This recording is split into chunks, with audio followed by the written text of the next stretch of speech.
Hello दर्शकों, आज हम आपके सामने एक ऐसी कहानी का वीडियो लाए हैं जो हमें अनेकों सीख देगी, जो हमारे जीवन में आ रही बाधाओं को तो दूर करेगी, हमारी संतान की समक्ष आने वाली बाधाओं को भी दूर करेगी। और यह कहानी हमें सीख देगी कि हमें जीवन में कोई भी कार्य करना हो तो सोच समझ कर करना चाहिए। बिना सोचे समझे कभी भी हमें कोई कार्य नहीं करना चाहिए। दर्शकों, हमारे इस चैनल में प्राचीन ग्रंथों से संबंधित बहुत सारी अनेकों जानकारी दी जाती है कि किस तरह से आपको शिव पूजन करना चाहिए, या और भी कई प्रकार की जानकारी दी जाती है। और हम कोशिश कर रहे हैं कि आपके समक्ष जो पीछे पिछड़ती जा रही है प्राचीन ग्रंथों की जानकारी, पूजा पाठ की जानकारी और कुछ ऐसी कहानियाँ भी हम आपके लिए लेकर आते हैं जो हमारे जीवन में आ रही बाधाओं को दूर करेगी। दर्शकों, आज के हम इस वीडियो में एक ऐसी पनिहारी यानी पानी भरने एक आई स्त्री की कहानी सुनाएंगे, जिससे हमें ज्ञान मिलेगा कि ज़रूरी नहीं है कि पढ़ा लिखा है उसी के पास ज्ञान है, कम पढ़े लिखे के पास भी ज्ञान की कमी नहीं होती। और देखिए किस प्रकार इस स्त्री ने अपने ज्ञान के द्वारा उन लोगों को भी ज्ञान दिया, और इस कहानी को सुनकर हमें भी ज्ञान मिलेगा। दर्शकों, पूरा वीडियो सुनिए, क्योंकि पूरा वीडियो सुनेंगे तभी आपको इसके बारे में संपूर्ण जानकारी मिलेगी कि यह कहानी क्या है और इस कहानी का शीर्षक ऐसा क्यों है। इस कहानी का जो हमारा शीर्षक है पनिहारी और मुसाफिर, यानी पानी भरने वाली स्त्री और एक राह में चलता हुआ मुसाफिर, इनसे जुड़ी हुई कहानी हम आज इस वीडियो में सुनाने जा रहे हैं। तो दर्शकों, अगर आप मेरे चैनल पर नए हैं तो चैनल को सब्सक्राइब करना ना भूलें और कृपा करके वीडियो पूरा सुने ताकि आपको पूरी जानकारी मिल सके। कहानी कुछ इस प्रकार है। किसी गांव में एक औरत रहती थी। वो बहुत ज़्यादा ज्ञानी थी और बहुत सारी कहानियाँ भी सुनाती रहती थी आस पड़ोस के लोगों को। और जब वो कोई बात करती थी तो उसकी बातों को कोई काट नहीं सकता था। उसे कुछ अलग अलग तरीके के सवाल करने की जिज्ञासा बहुत थी। अगर उससे कोई बात करने बैठता था तो वह अनेकों सवाल कर देती थी एक ही बात में से। एक दिन की बात है, दोपहर का समय था। वह स्त्री गांव के कुएं से पानी लेने के लिए चली गई। अब गांव के कुएं पर जब वह पानी निकाल रही थी कुएं से, तभी वहां पर 4 आदमी राह चलते हुए उस कुएं के पास आ गए और उस स्त्री से बोले, हे पनिहारी, क्या हमें तुम पानी पिला दोगी? स्त्री बोली, देखो भाई, मैं तो तुम्हें जानती नहीं हूँ, फिर तुम्हें मैं पानी क्यों पिलाऊं? पहले तुम बताओ कि तुम लोग कौन हो। तब वह स्त्री बोली कि जब तुम लोग अपने बारे में मुझे बताओगे उसके बाद ही मैं तुम्हारी प्यास बुझा सकती हूँ, उससे पहले नहीं। तब वो लोग बोले, हम तो मुसाफिर हैं। तब वो स्त्री बोली, मुसाफिर तो केवल सूरज और चांद ही हैं, तुम मुसाफिर कैसे हो सकते हो? फिर उनमें से दूसरा वाला व्यक्ति बोला कि हम तो पिसाए हैं, हमें बहुत ज़्यादा प्यास लगी हुई है। लेकिन वह स्त्री उसके जवाब से भी संतुष्ट नहीं हुई। तब फिर तीसरा व्यक्ति बोला, हम तो बहुत ही बेबस हैं, क्योंकि प्यास के कारण हमारी जान निकली जा रही है और हम बिना पानी पिए कोई कार्य नहीं कर सकते। तब वो स्त्री कहने लगी, भाई, बेबस तो 2 ही लोग हैं, एक कन्या और दूसरी गऊ। तुम कैसे बेबस हो सकते हो? गाय इसलिए कि वो अगर उसको कोई चारा देगा तो ही खा सकती है। वो स्त्री उन लोगों से बात कर ही रही थी वहीं कुएं पर। तभी कहीं से उसका पति चला आ रहा था और उस स्त्री को उन लोगों से बात करते हुए उसने देख लिया। उसका पति उन लोगों को देखकर कुएं की तरफ जल्दी जल्दी आने की कोशिश करने लगा। वह औरत उन तीनों से बात कर रही थी। अब चौथे ने जवाब दिया कि हम तो मूर्ख हैं, लेकिन तुम तो बहुत सियानी हो, समझदार हो। वो फिर से बोली, भाई मूर्ख इस दुनिया में। वह औरत अपनी बात पूरी कर भी नहीं पाई थी, इतने में ही उसका पति आ गया और कहने लगा कि मैं तेरी वहाँ बाट देख रहा हूँ, अर्थात तेरा इतनी देर से इंतज़ार कर रहा हूँ और तुम इन 4 गैर मर्दों के साथ मस्ती से बात कर रही हो।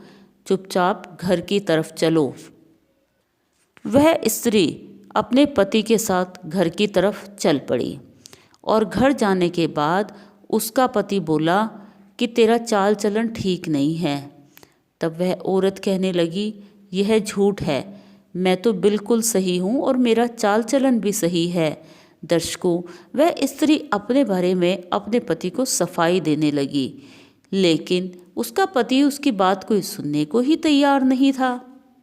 वो कहने लगी, तुम मेरे ऊपर झूठा इल्ज़ाम मत लगाओ। वह कहने लगा, मैं तेरी परीक्षा ले लूँगा। तब वह कहने लगी, मैं तैयार हूँ, तुम मेरी परीक्षा ले सकते हो। अब उस औरत के पति ने राज दरबार में राजा के पास फरियाद कर दी। राजा ने न्यायाधीश को बुला के इन दोनों की बात उसके सामने रखी, पति पत्नी की। पति की बारी आई तो वो बोला, अब उसका पति बोला कि जी ये दोपहर में कुएं पे खड़ी होके 4 गैर मर्दों से बात कर रही थी। मैं इसको अपने घर में नहीं रख सकता, कृपा करके इससे मेरा पीछा छुड़वा दो। राजा ने भी उसके पति की बात को सच्चा माना। तब न्यायाधीश बोला, मैं पहले दोनों पक्षों की बात सुनूंगा, उसके बाद ही कोई फैसला करूंगा। न्यायाधीश इस तरह बोला कि तुमने अपनी बात तो कह दी, लेकिन बिना किसी जानकारी के मैं इस औरत पर कोई भी इल्ज़ाम नहीं लगा सकता। अब न्यायाधीश ने उस औरत से कहा कि तुम अपने बारे में अपनी सफाई पेश कर सकती हो। तब वह औरत कहने लगी कि मैं बदचलन नहीं हूँ और ना ही मैंने किसी गैर मर्द के साथ कोई मस्ती करी है। वे कुएं के पास आए थे और उन्होंने मेरे से पानी मांगा था पीने के लिए, तो मैंने उन 4 को कह दिया कि तुम मेरे इन प्रश्नों का उत्तर दो, तभी मैं तुम्हें पानी पिलाऊंगी, और मैंने उन्हें पानी देने से मना कर दिया। तब मैंने उनसे कहा कि तुम कौन हो, तो उसने कहा हम मुसाफिर हैं। तो मैंने उनसे कहा कि मुसाफिर तो सूरज और चांद ही हैं। तब न्यायाधीश ने कहा, कैसे? वो बोली, क्योंकि सब सफ़र करते हैं पर अपने मतलब से, मगर जो सूरज हैं और चांद हैं वो तो पूरे जगत की भलाई के लिए करते हैं। सच्चे मुसाफिर तो ये 2 ही हैं। बताइए न्यायाधीश जी, क्या मैंने गलत कहा? न्यायाधीश बोला, बात तो तेरी ठीक है, चल आगे बता।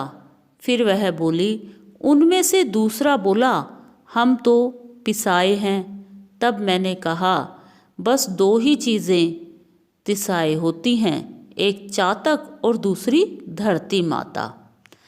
न्यायाधीश बोला, हम मुझे सही सही समझाओ, तुम कहना क्या चाहती हो कि दूसरे व्यक्ति ने क्या कहा? वो बोली कि 30 लागे पीछे सारे प्राणी किते न किते।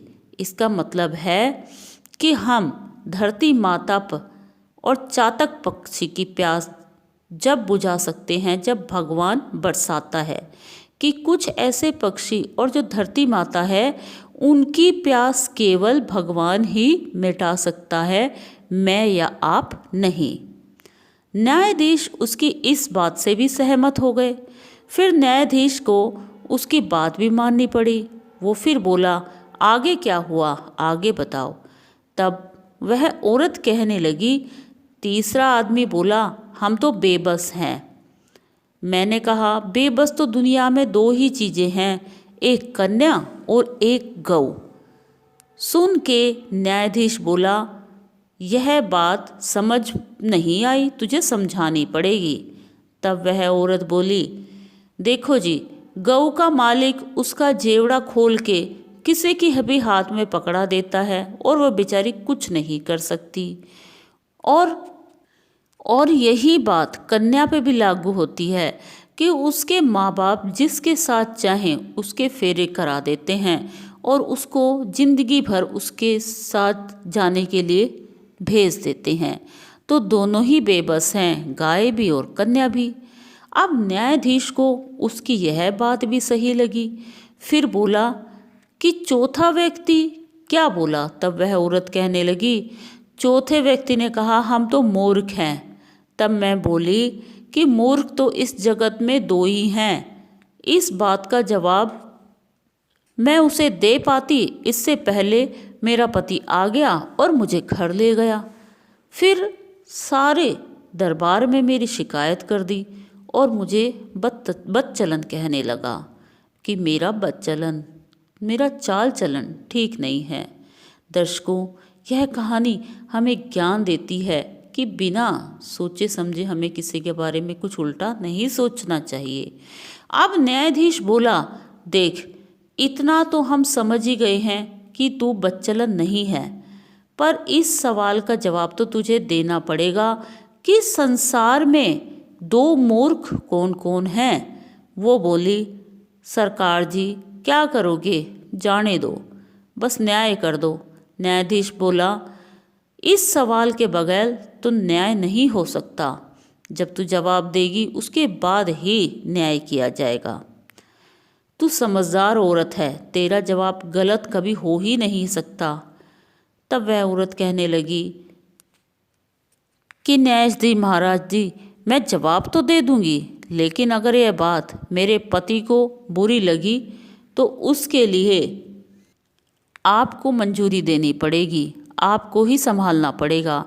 तब न्यायाधीश बोले, तुम जवाब दो। तब वह बोली, पहला मूर्ख तो वो जो बिना पूरी बात की सच्चाई जाने किसी पे इल्ज़ाम लगा दे। मेरे पति ने जो मुझे यहाँ पर लाकर खड़ा कर दिया बिना सोचे समझे, कि उसने मुझ पे इल्ज़ाम लगाया कि मैं 4 गैर मर्दों के साथ मस्ती कर रही हूँ, बात कर रही हूँ। और दूसरा मूर्ख वो जो किसी की कही बात पे बिना सोचे समझे यकीन कर ले। जैसे आपके राजा साहब ने मेरे पति की बात मान ली और मुझे बदचलन समझने लगे और मुझे यहाँ दरबार में पेश कर दिया। वह कहने लगी, मैं क्षमा मांगती हूँ महाराज जी, छोटा मुँह बड़ी बात। उसकी ये बात सुनकर राजा और न्यायाधीश की आंखें खुल गई और उन्होंने उसके पति को खूब खरी खोटी सुनाई और कहा कि तूने बिना सोचे समझे अपनी औरत पर ऐसा इल्ज़ाम कैसे लगा दिया। यह तो इतनी समझदार है, इसकी हर एक बात में पूरी सच्चाई है, और यह तो उन व्यक्तियों को पानी तक नहीं पिलाया बिना सोचे समझे। तुम्हें ऐसा नहीं करना चाहिए था। दर्शकों, इस कहानी से हमें शिक्षा मिलती है कि कभी भी हमें जीवन में किसी पर बिना सोचे समझे इल्ज़ाम नहीं लगाना चाहिए। अगर आपको यह कहानी अच्छी लगी तो कमेंट बॉक्स में कमेंट ज़रूर कीजिए और मेरे चैनल को सब्सक्राइब कीजिए।